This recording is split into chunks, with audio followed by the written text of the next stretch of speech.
Sup you beautiful people. Hope you've had a fantastic day. Welcome back to another new episode of What If Naruto Was in the Marvel Universe. If you guys enjoy this what if, comment down below and let me know. And go ahead and check out other what ifs in the channel after watching this video. Don't forget to subscribe and leave a like, and also share this video with your friends. Before we get into it though, check out Bilibili Comics. Bilibili Comics is the official trusted place to read hit exclusive series from top creators. Bilibili Comics is a great online webtoons and webcomics reader among all reading apps. Enjoy the best new comics, manhwa, and exclusive webtoons on Bilibili Comics. Download the app now and jump right into it. The link is in the description. Now let's start this video. Bellagio Hotel Casino, Las Vegas, Nevada. March 30th, 2005, 10:45 local. You went in there with him, Pepper shouted angrily. She started pacing back and forth again. And you're the one who wanted to go with. What if you've been hurt or worse, killed? Well, I'm not that hurt, am I? Tony said while checking his body for any injuries. He only saw a small gash by his temple. Besides, you should have seen Naruto. The guy is a force of nature. He took out everyone without a gun. Tony took on a contemplative face. Maybe I should hire him as a bodyguard. He can take on an army. What? No. You and that guy got in more trouble together than should be possible.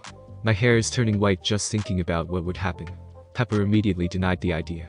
Tony just laughed nervously. Pepper immediately had a bad feeling. She stopped pacing and stared. What did you do? Pepper asked dangerously. You remember the final bet? Tony asked, his nervousness showing. Yes. Pepper drawled out. Well, it's not only the 3 favors that I gave. I also would give him a room on law and give him engineering and computer lessons. Tony said, waiting for the inevitable blow-up. What? Pepper reacted. She sat down next to Tony and took a deep breath. Just continue with what happened.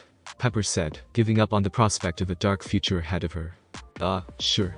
Tony said, hoping not to agitate Pepper more. Flashback continues. Riccardo Falcone is a high-positioned member of the Bianchi crime family. Although not related to the Bianchis, his father was one of the first outsiders who joined the crime family. His father's resourcefulness and loyalty allowed him to rise quickly through the ranks. He inherited the loan shark gig from his father and allowed it to grow to a profitable venture for the family. Riccardo would always be loyal to the Bianchis, that's why he ordered his men not to join any faction between Vinny and Giovanni. He would usually join Vinny's camp, since what Giovanni did goes against everything of what a family stands for, but the family needs to survive the aftermath. Whatever happens between the brothers, the family would need capital to recover, and bringing everyone in for the confrontation would just fracture the family and increase the damage that would happen. That's his reason and what he told the two when they called for his support. They really can't question his loyalty since he's been loyal from the start. He slept in one of the family's bases to make sure that if someone retaliated for him not joining any sides, he would be as far away from his family as possible. The 8-man guard is just extra precaution. He would be proven right to have them, but it wouldn't do a thing for what's to come. At least it's not one hostile Bianchi brother that came for him. Riccardo is looking at the clock, waiting for it to strike 2. That's when the Bianchi brothers would meet, and the fate of the family would be decided. He was lounging on the sofa with his men when someone knocked on the door. Everyone immediately tensed up and drew their weapons.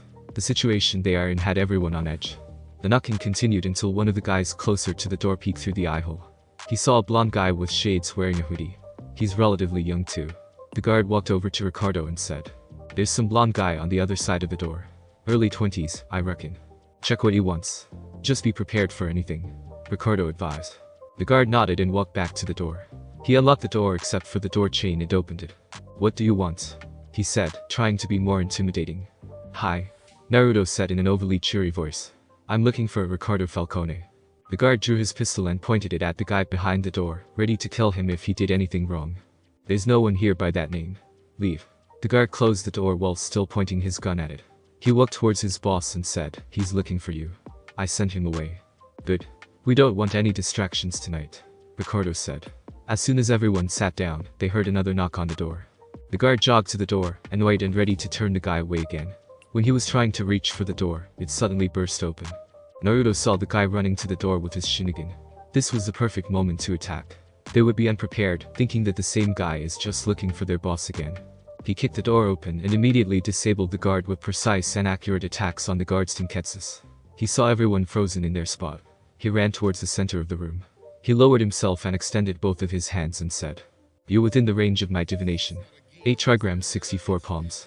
He hit each person left mobile in the room, including Riccardo Falcone, 8 times, effectively temporarily paralyzing everyone. He dragged everyone and lined them up on the wall. "You can come in now." Naruto said towards the hallway. Tony saw almost everything that happened by peeking by the end of the hallway near the staircase. He was pretty sure his gun wouldn't do a thing even at this distance. What he can't figure out is how did Naruto paralyze everyone with only a few pokes here and there. Tony walked towards the apartment and saw Naruto looking over a guy in a gray three-piece suit. That's Ricardo Falcone. Holy shit, that's a big catch. Tony said with a little bit of shock. He didn't expect some of the big guys to be here. Yup. Can you check the cabinet for files or anything incriminating? Take a picture of everything if you can. Call the cops too before we leave. Tony nodded to Naruto's request, but not before mumbling about something about him not being his sidekick. Tony began checking through the drawers and cabinets. He laid out every document he could find and laid it out on the table, and took photos of everything. While Tony was doing that, Naruto was opening up some Jinketsu on Falcone, so he can be mobile enough to ask some questions. Where's your boss? Naruto asked so he can take down the crime family straight from the top quickly. Falcone just kept his mouth shut, knowing that someone like this guy going after Vinny during his showdown might as well cause the family collapse. Seeing that Falcone wouldn't talk without some extreme measures which he can't use since apparently torture is frowned upon in this world, he applied a small genjutsu on him to make him more cooperative. Due to the atrophied chakra network of the residents of this world, Falcone can't even put up a fight against the genjutsu.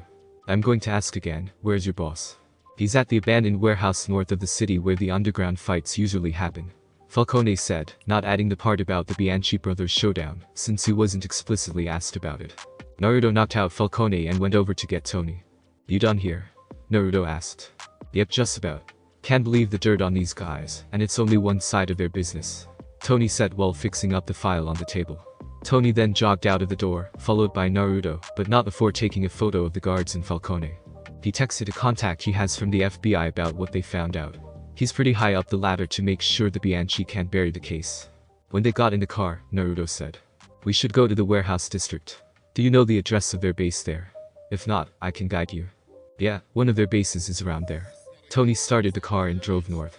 You know, what we did back there was kinda fun even though I didn't do much. What are you saying? You did most of the work. I just beat those guys down. Naruto reassured. When they were nearing the warehouse, Naruto told Tony to pull over. Would you want me to stop here? We're still 2 blocks away. Tony argued. We might encounter guards outside since their boss is there. It's easier to sneak in on foot than this huge car. Naruto said, already knowing that there are guards posted outside with 2 factions meeting on the inside of the warehouse. He formed a plan quickly in his head that would make them do the least amount of work. Tony almost banged his head on the steering wheel for not thinking about it. The two immediately dismounted the car and walked towards the warehouse. They're sticking in the shadows with Naruto still on point. When they were building away from the warehouse, Naruto pointed an alleyway for them to enter. Here's the plan. I want you to find a way to get on top of the warehouse and go down to the catwalk. I'm going to cause a distraction. When you see it, fire your weapon. After that, hang tight and enjoy the show. Naruto said with a grin. Tony had no idea why Naruto would plan something like that, but seeing Naruto operate, he just decided to trust Naruto with this. But still, he has a question. What's the distraction? Tony asked. You'll know it when you see it, Naruto said. Tony just nodded to the vague answer.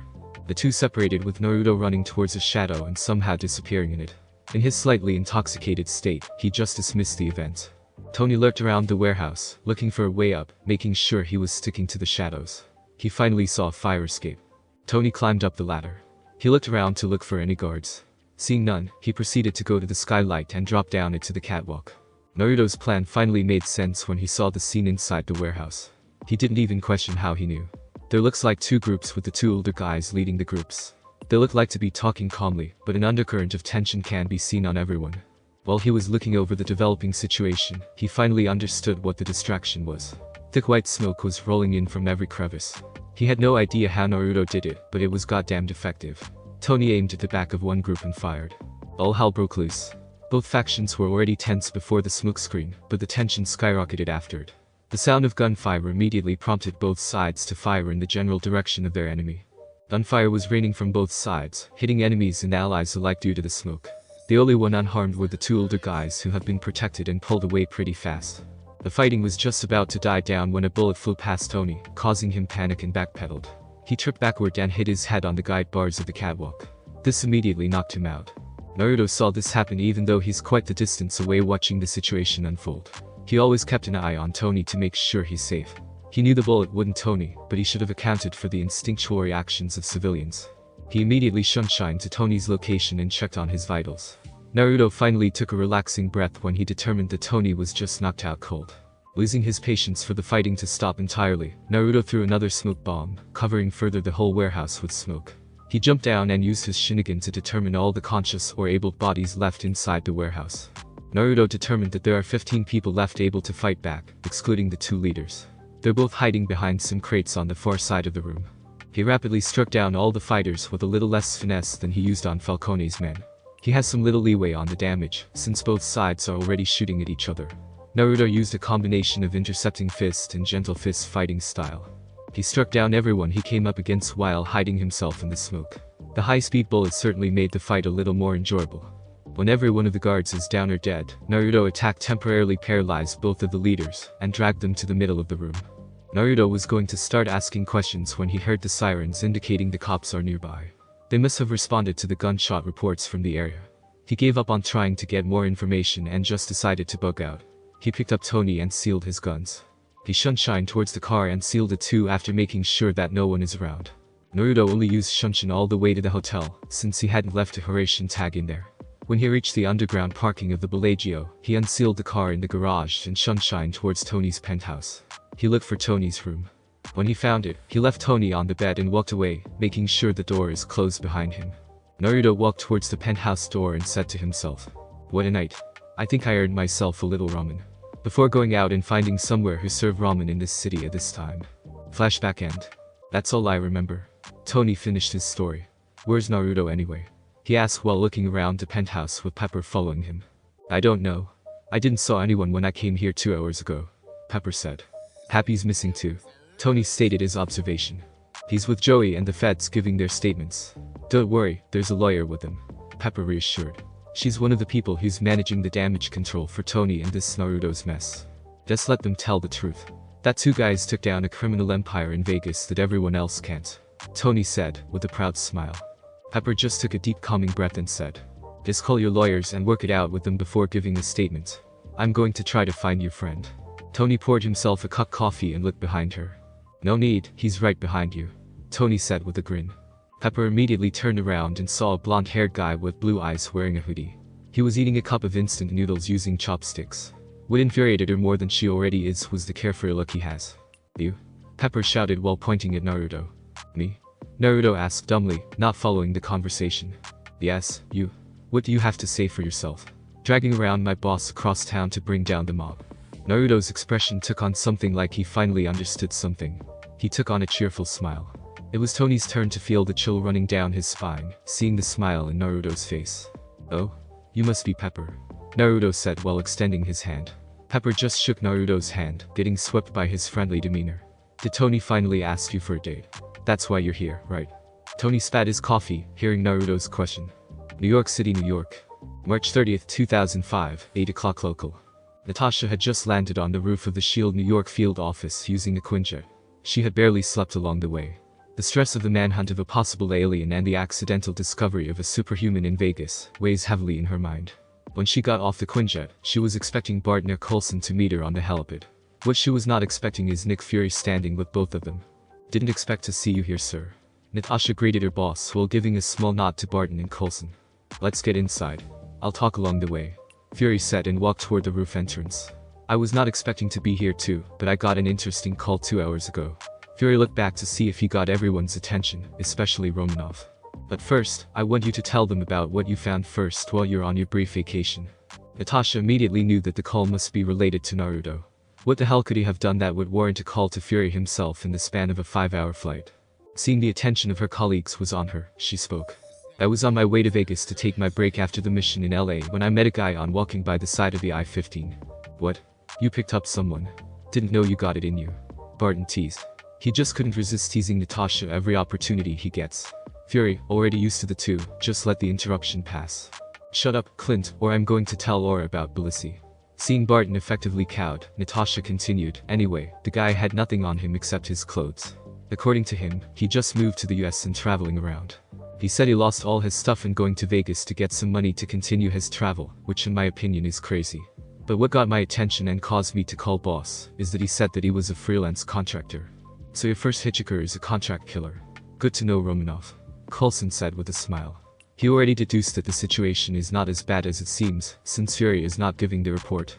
You shut up too. I can still kilo. Coulson's smile fell off his face too. When we left our separate ways, I was still thinking about what he said, so I started digging.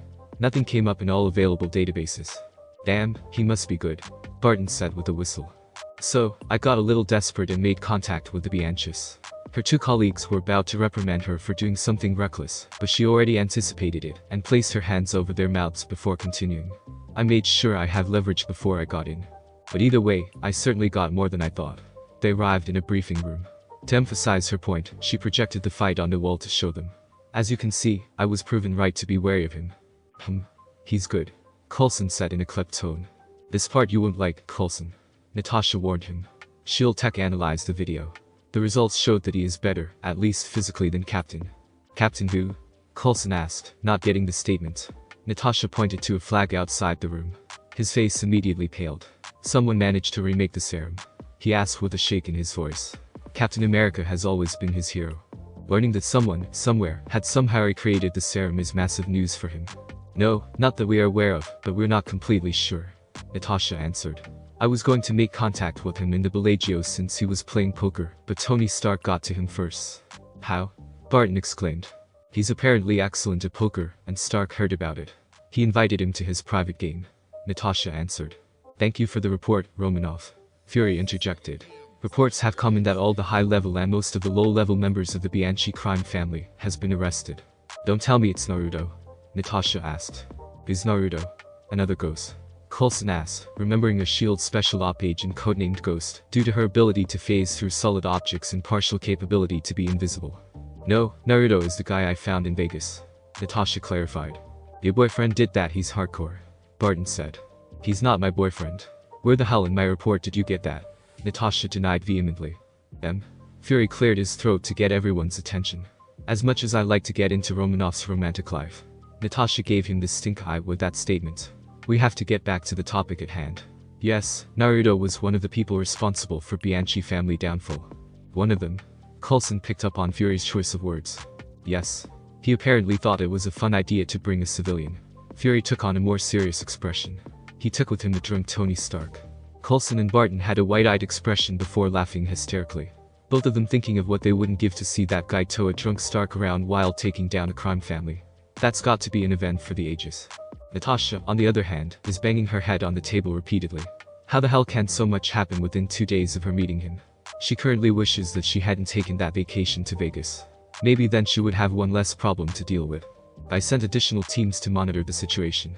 If Stark's army of lawyers can't deal with the situation, I'll make some moves, Fury said while outlining his plan. For the other reason, I'm here. He turned to Coulson before continuing. I want everything you got about the 083. I have a meeting with POTUS and JCS. They want an update on the event. They're also going to show me something that could be related to the 083. Apparently, it's for eyes only. Finishing his statement, Fury started to walk out of the room. But before he could leave entirely, he looked back and said to Romanov, before I forget, Naruto Uzumaki has suddenly appeared in our databases. You might want to look into that after this. He then walked out. Natasha groaned again, hearing the news. Why can't everything be so simple? Naruto probably found a high-class forger in Vegas. Average forging jobs would not show in their databases, since no paper trail would be made. Bianchi probably knew who is the best forger in Vegas, but it probably has to wait. The mission right now has the most precedence. Natasha faced Coulson and Barton and asked, want to catch me up on what's happening here? I'll go first since my side has the least progress, Barton said to both of them. The search for the alien or the reason for the spotlight? Spotlight? Natasha asked for clarification. Well, 083 is just all. So we call it the spotlight, Barton answered. No, that panned out. If there's an alien that crossed using the spotlight, there's no sign for it anywhere. The cause of the spotlight is now assumed caused by the alien, so we can't move forward without finding it. Barton finished his report before looking at Coulson to report his side. The techs found no trace evidence at the site. The only clue we have is the 8 cherry blossoms trees that grew exactly 100 meters away from the site and positioned at the 8 directions of the compass. The trees are virtually indestructible, only the bark and leaf samples are taken. The genetic test identified the tree as Yoshino blossom. Ancient, Asian, and other unidentified scripts were found on the tree. Each text is made out of smaller texts that can only be viewed microscopically. The microscopic texts that can be translated have multiple repetitions of the words bridge and barrier. That's why I hypothesized that there might be an alien. Coulson finished his comprehensive report. Natasha absorbed both of her colleagues' reports. After a few seconds, she asked, "Alright, so what do we do next?" "We," Barton indicated, both himself and Natasha are going to keep finding that alien. Coulson's going to compile a report for Fury, then continue reading through witness statements. Barton finished. "Alright, let's go," Natasha said. She stood up and walked out of the door, followed by Barton and Coulson. Kamartaj, Kathmandu, Nepal. March 30th, 2005, 12:45 H local. Ancient One. The three guests bowed down in front of her as a sign of respect. "Good. You're all here. Have a seat." The Ancient One pointed to a chabudai with 1 sitting pillows on one side and 3 on the other. The table has a small basket of biscuits and a pot of tea. The Ancient One served everyone a cup of tea. Everyone took a sip of their drink as customary before she finally said, "Let's get to business, shall we?" The Ancient One said with her usual smile. Everyone in the room showed their agreement. "Let me start with the most important point first. Master Pangborn." "Yes, Ancient One." Jonathan Pangborn straightened his back in attention. Jonathan Pangborn is a 6'2", medium-built, 30 years old, Caucasian man who came to Kamartaj after an accident in the factory he worked for rendered him paralytic from the waist down. He came to Kamartaj in hopes of being able to walk again, is the same as many stories he heard. The Ancient One accepted him as a student and started his own journey in the way of the mystical arts. This allowed him to use his legs again. "You're able to use your legs again in its fullest, am I right?" the Ancient One asked. Pangborn nodded his head in affirmative. "When are you planning to leave the order, if I may ask?" Of course, she already knew the answer due to the power of the eye, but the conversation would be more natural if Pangborn is the one who laid out his plans. Pangborn looked shocked for a moment, as well as Caecilius and Mordo. The last of which felt betrayed that someone would willingly leave the order when they achieved their goals. "Around a year from now, Master," Pangborn finally answered. "Good," she said. This drew shocked expressions from the people in the room. They would have thought she would be against Pangborn leaving. But not good enough. "I want you to leave immediately." It seems like this whole conversation would continue to shock them all. Nobody heard the Ancient One ask someone to live. "May I ask why, Master?" Pangborn asked with a shake in his voice due to nervousness. The Ancient One just smiled, enjoying drawing these reactions. Being centuries old, entertainment becomes a scarce resource. "For your final mission, of course," she said. Pangborn drew a calming breath, hearing something to reassure him. He really wouldn't want to be on the Ancient One's wrong side. "As you would leave the order anyway, I'm giving one last mission for you. I want you to gather information on anything or anyone that might seem strange. The more powerful, the better." "You will be done, Master." "May I ask why and when should I leave?" Pangborn asked. "Of course, you may ask, but I won't reveal the answer until I have identified who or what it is," the Ancient One said, losing her smile. "As for when, I prefer if you leave as soon as possible. Maybe after the gathering. Bring your items with you. You won't have to go back here again unless I call for you," she answered. Pangborn stood up, bowed, and left, but before he could go far, the Ancient One added, "Find the yellow fox. It's the only clue I could find." Pangborn bowed again and left to pack for his journey. Caecilius and Mordo are staring dumbfounded to the exchange. They guessed a similar conversation would happen with them. "Now that's done." The Ancient One faced Caecilius. "After the gathering, I want you to pore over our records for any mention of the yellow fox," she ordered. Caecilius is a 6'0", broad-built, 40 years old man who came to Kamartaj with the help of Karl Mordo. Mordo introduces Caecilius to the Ancient One to help Caecilius understand the grief he acquired when he lost his son and his wife. As much as she hates it, the coming of Dormammu is an essential event in the future to make sure Strange would step up as the Sorcerer Supreme. The demon would need a follower from this world to weaken the shields, and the most likely candidate is still Caecilius. Ordering him to look into the library would lead him to encounter the history of Dormammu. His grief and discontent would draw him to the demon's power and start the whole event. "Yes, Master." Caecilius nodded. The Ancient One waved her hand, indicating he is dismissed. Caecilius stood up and left. The Ancient One stared at Mordo.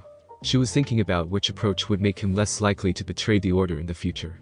Karl Mordo is one of the most promising students the Ancient One ever had. He's a 5'10", broad-built, 45 years old, African Englishman. He came to Kamartaj, hoping to acquire the power to file his revenge, but eventually found peace under the Ancient One's tutelage. Deciding on her plan, the Ancient One waved her hand, materializing a journal. "This is one of my summarized journals. I write one every century I'm alive to keep track of the critical events." She placed the journal and slid it to Mordo's direction. "I want you to read it. Ask any question, anytime. I'll try to answer with the best of my ability." Showing him her choices from her point of view might lessen the chance of his betrayal in the future. His future is not clearly shown since the yellow fox would somehow cross his path. Picking up the journal reverently, Mordo bowed deeply while still sitting down. Thank you for giving me the chance to read this, Master. Let me warn you. This does not mean you would be the next Sorcerer Supreme. I still think your talents are better suited for other endeavors. I understand, Master. Mordo said while gritting his teeth lightly. The Ancient One has been telling him this for quite some time, but he still doesn't understand why she doesn't want for him to take on the mantle. The Ancient One stood up and motioned him to follow her. It's time for the gathering. I'm quite excited to talk about the future, she said while smiling brightly. Bellagio Hotel Casino, Las Vegas, Nevada. March 30th, 2005, 1600 hours local. In conclusion, Mr. Tony Stark and his accomplice had broken no laws in their action against the Bianchi crime family. Instead, they have done a great service to the people of Las Vegas by removing one of this city's blight to society. The spokesperson of the Las Vegas Metropolitan Police Department continued with his speech on live television. Tony, Pepper, Happy, and finally, Naruto is sitting in the living room eating fast food takeout as their late lunch while watching the report. Tony and Naruto had just come back from the police station 30 minutes ago, giving their statements off the record. Tony's army of lawyers has straightened out the situation with the police, discouraging them in filing a case against Tony, in extension Naruto. Pepper has also done amazingly in her job in the public relations department. She had created and executed a PR plan that would turn Tony as a hero fighting against an underground enemy. The news of Tony Stark's involvement in bringing down a successful and entrenched organized crime group skyrocketed his popularity with the masses. Tony's reputation had effectively sidelined Naruto, but that's the way he liked it. He really should think about the faster and more effective way news disseminates in this world. Everything he does that is too public or too flashy can immediately be found out by the whole world. Happy is still a little upset with what happened. Not because his boss was in danger, but because he hasn't been able to come. Tony would fight against the Bianchis either way. It's better to have been there with his boss to make sure he wouldn't get hurt. He can't even really get mad against Naruto cause he did one hell of a knock keeping Tony back, while still keeping him involved enough to point his attention. On the other hand, Pepper is still seething against Tony and Naruto for doing something stupid. Her ire doubled for Naruto, since he's the reason Tony went to fight against the mob. Another source of her annoyance is that Naruto is still pushing for her and Tony to get together, although he's only doing it while they're alone. The worst thing is that it's working. She has been imagining continuously what it would be like to be with Tony in a romantic capacity. The only thing stopping her is that she knew that Tony's personality would be counterproductive in a long-term relationship. If she wants to have the relationship she wants with Tony, some parts of his character would need to change, especially his playboy lifestyle. Naruto's question is still bouncing around Tony's mind, echoing. His brilliant mind is working against him, concocting vivid scenarios of living with Pepper until they were gray and old with their family around them. Noticing Tony's blank stare, Pepper nudged him and asked, "Are you alright?" Yeah, I'm fine. Just thinking about stuff," Tony said, placating Pepper. She didn't believe it for a second, but let it go anyway. She looked over to Naruto and saw him eating another bowl of ramen. How can someone eat so much of that stuff is beyond her. Tony noticed the wary but thoughtful look at Naruto. This reminded him of what he was supposed to ask earlier. "Hey, Naruto," Tony shouted to get his attention. Naruto answered while still having some noodles dangling from his mouth. "I was thinking of going back to law tomorrow. Are you coming with?" Tony asked. The question immediately drew the attention of everyone in the room, remembering the bet of Naruto staying at the Malibu house. Pepper was still hoping that it wouldn't happen. It will make their lives a lot more complicated. Happy is just watching, interested in hiring Naruto in some capacity. "I'm not going to stay for a while. I still have some traveling to do," Naruto said with a smile after swallowing the noodles. Tony just nodded. He was secretly relieved that Naruto would not stay for a while. He really would like to talk to Pepper first about Naruto's suggestion without the added complication. Pepper had roughly the same thought running through her mind. "As a matter of fact, I might be leaving tonight," Naruto said. He's thinking about trying to get a head start on his plan. "I'll take 100 million with me, as for the rest, I'll just buy some shares in your company." Naruto explained his plan for the money he won in the game. Pepper can handle that. Tony just waved his hand. Pepper is typing away in her phone, listing out Naruto's plan. "Just call ahead before going to LA. There might be no one there if you just stroll in," Tony informed Naruto. "Don't be too sad, old man. I'll drop by soon," Naruto said with a cheeky smile. Tony just groaned and rolled his eyes. It would undoubtedly be an interesting experience being close to Naruto. "Oh, before I forgot," Naruto said while pulling 3 strips of paper from his pocket. He gave each one of them a piece.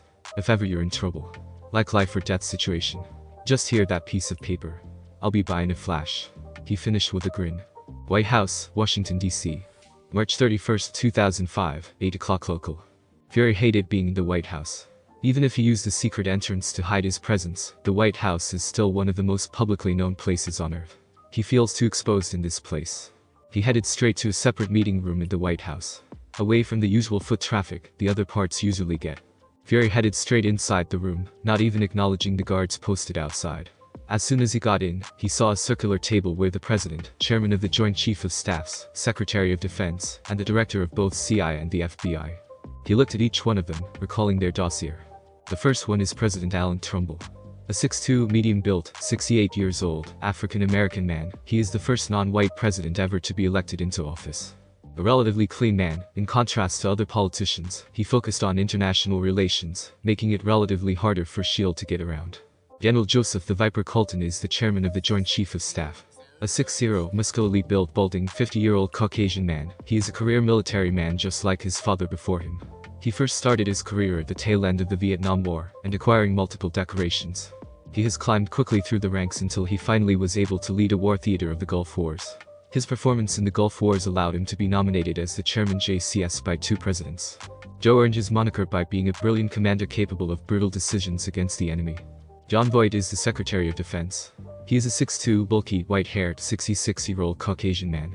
Unlike many of the former SecDefs, he has never joined the military, but only worked as a specialist and consultant. His knowledge with the military and his mental acumen being the reason Trumbull appointed him. The director of the CIA, Alan Hunley, is the primary rival of Fury. He's a 6'0", large-built, pepper-haired, 47-year-old Caucasian man. The CIA has always been a little envious of SHIELD's resources. Alan Hunley has the same stance as the other high-level CIA members, that SHIELD is an overhyped spy agency that has no real purpose, except for investigating the weird stuff. He was a field operative that retired for a safer desk job after he married. The director of the FBI, on the other hand, is still doing some field ops from time to time. A 6'1", lean-muscled, 40 years old, brown-haired Caucasian, Celie Joseph Booth is a former Army Ranger who joined the FBI after having enough of the violence.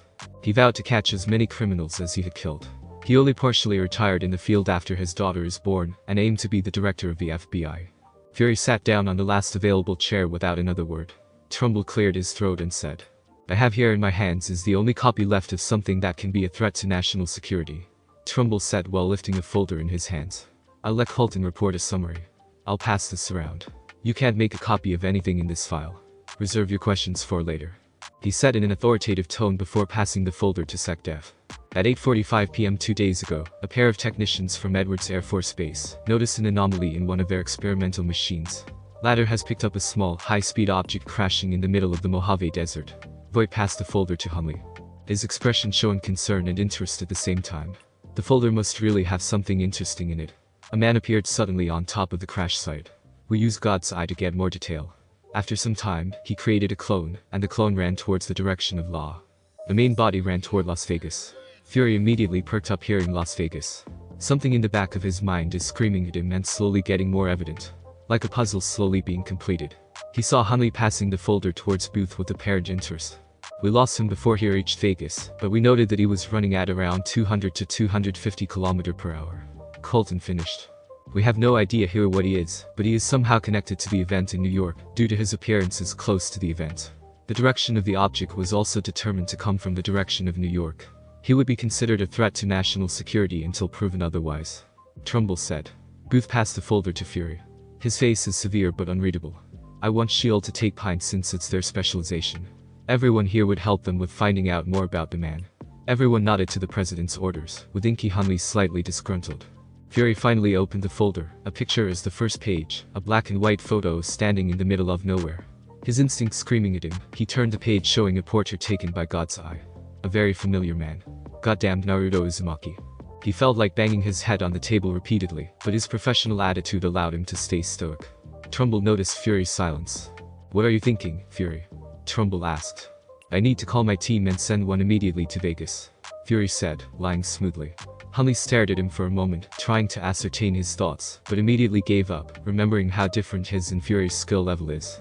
The president nodded and dismissed them. Fury immediately headed toward the secret entrance and called Romanov. When she answered, Fury immediately said the one thing that could make her stress skyrocket without waiting for Romanov to greet him. "Naruto is the alien. Kamertaj, Kathmandu, Nepal. March 30, 2005, 1300 local." A short walk to the main training grounds, the Ancient One saw it was full of elders, masters, and apprentices. Murdo walked forward and lined up with the other masters. The Ancient One can't help but smile at the sight of all the sorcerers and sorceresses gathered.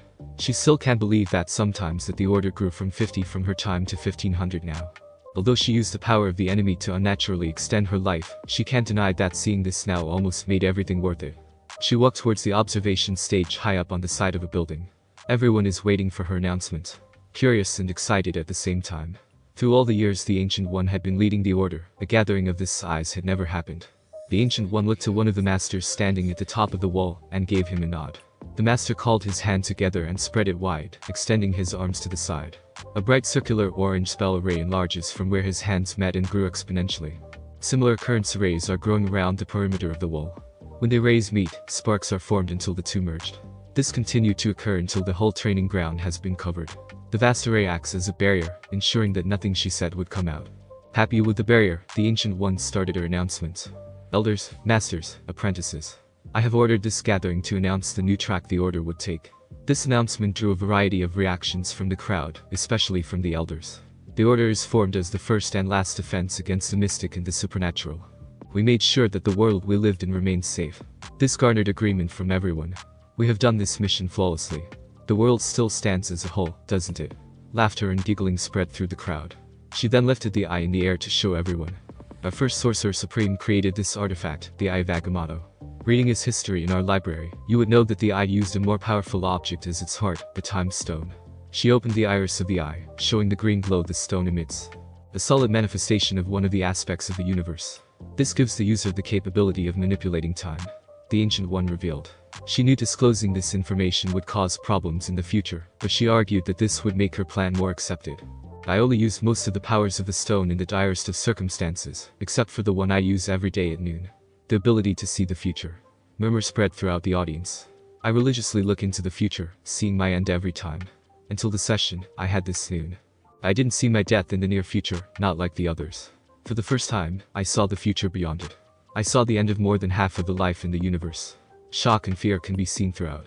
The power of something that can wipe out half of all life is a frightening thought. But we are here, and we have the power to stop it or undo it. Whatever we might need to do. This lifted the spirits of everyone. What I want is for the order to grow in numbers and skill. We have to have as much power as we can have before it happens, and after it, if we fail to stop it. One particular elder raised his hand to ask the question in everyone's mind. When the Ancient One acknowledges the elder, he stood up and asked, "How much time do we have?" The answer chilled their body to the core, an almost unreasonable time frame. 13 years. An apprentice typically only becomes a master after 20 years of studying and training.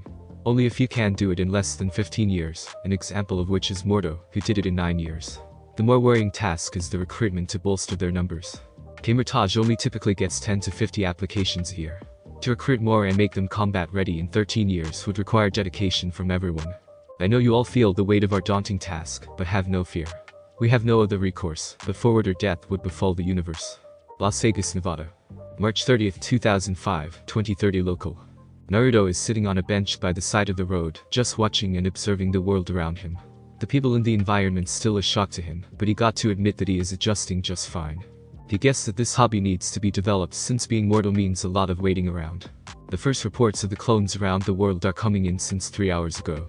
The Bijus are busy organizing the information in his head to make sure his brain doesn't overload. Naruto could see the cities he sent his clones to, and felt the connection to his Eurasian tags. "What's next, kid?" Kurama suddenly asked, startling Naruto from his crowd watching. "Traveling first.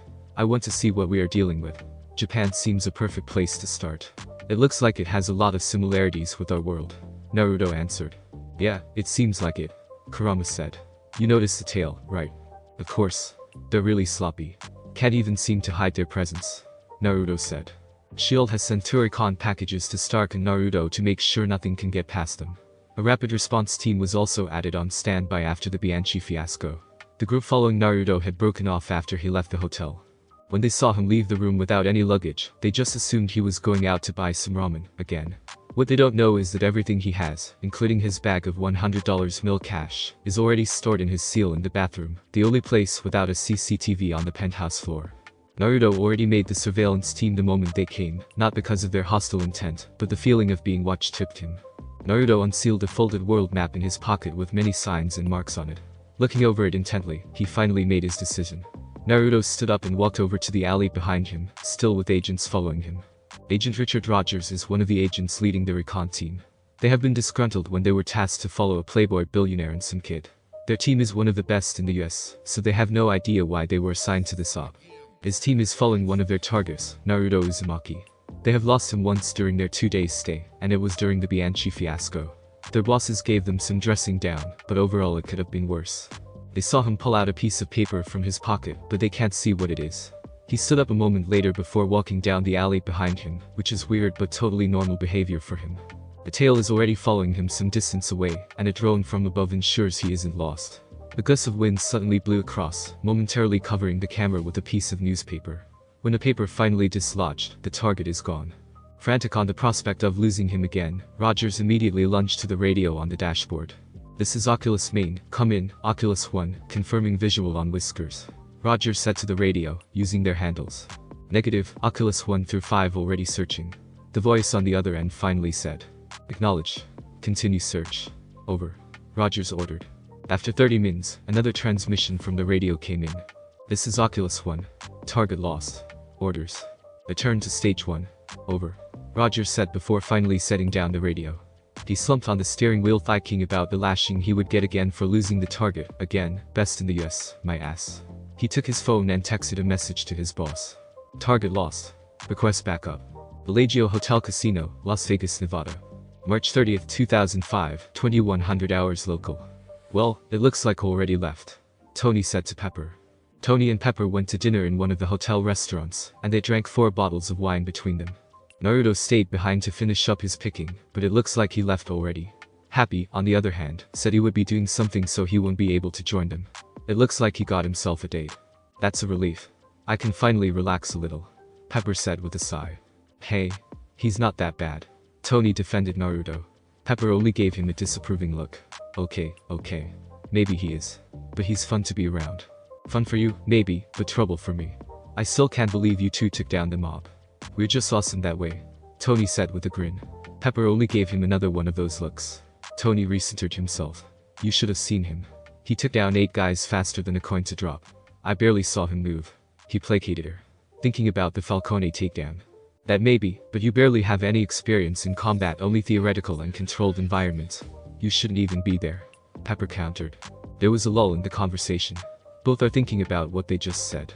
The silence allowed their minds to wander off, naturally drawing to the idea implanted by Naruto. Pepper is looking subtly at Tony when she saw his mouth starting to move, trying to find a start for the conversation. Quickly deducing where the next talk is going, she promptly cut it off. "It's not going to work," Pepper said. "What's not going to work?" Tony dumbly asked, but already kicking himself for continuing his train of thought. "You know. Don't deny it," Pepper chastised him. Tony took a deep breath and asked. "Why?" "'Cause I can't handle a relationship with someone who I don't know would stay with me through everything. I can be that guy," Tony said quietly, with a hint of pleading in his voice. Pepper collected her thoughts before answering. "Not from what I saw. You never had a long-term relationship, and most of them are one-night stands. I don't want to be just another notch on your post. For God's sake, you introduce yourself as a billionaire, playboy, genius, philanthropist." Tony stayed silent, agreeing with most of what she said, but he is not deterred. "I never really thought about an idea of us together before Naruto arrived, but after he placed that idea in my head, it's the only thing running in my head." Tony stared intently on Pepper's eyes. "It's the first time I imagined myself being with someone. Growing old. Having a family." Pepper remained silent throughout his speech. "I want you to give me a chance to prove I can be better. I want you to give us a chance." Tony looked down and closed his eyes, waiting for the inevitable no. Pepper has a tear running down her left eye. Her resolve to say no is breaking down. Tony's scenario is the same as her own. 6 months, Pepper finally said. Tony looked up with a quizzical look, not understanding Pepper's answer. "You have 6 months to prove you can have a long-term relationship," Pepper explained. With that said, she stood up and marched quickly to her room. Tony is still looking dumbfounded at the development, but a smile is slowly forming on his face as he absorbed what Pepper said. He stood up and walked over to the bar to have a victory drink before thinking twice, remembering what Pepper said. He seriously needs to cut down on his drinking. Tony was walking towards his room when he heard an angry shout. "I'm going to fucking kill him." Tony sprinted towards Pepper's room, thinking something horrible happened. When he reached the open door of Pepper's bedroom, he flopped down and laughed hard. He can see Pepper standing in the center of the room with Pepper of various varieties and sizes everywhere, including the ceiling. Pepper walked out of the room, slamming it shut. She gave Tony an angry glare. 6 months, she paid out. This immediately shuts him up. New York City, New York. March 31st, 2005, 9 o'clock local. Natasha sat frozen on her seat in a cafe. She had dragged both Barton and Coulson to have a better breakfast than just take-out coffee. They were about to finish eating when Fury called her. She answered immediately, but before she could say anything, Fury said the words that left her frozen. Naruto is the alien. Barton is immediately concerned and tried to call Natasha's attention to no avail. He then stood up and shook her. Natasha shook her head and gave Barton a nod of appreciation. Romanov, are you still there? She heard Fury from the other end of the line.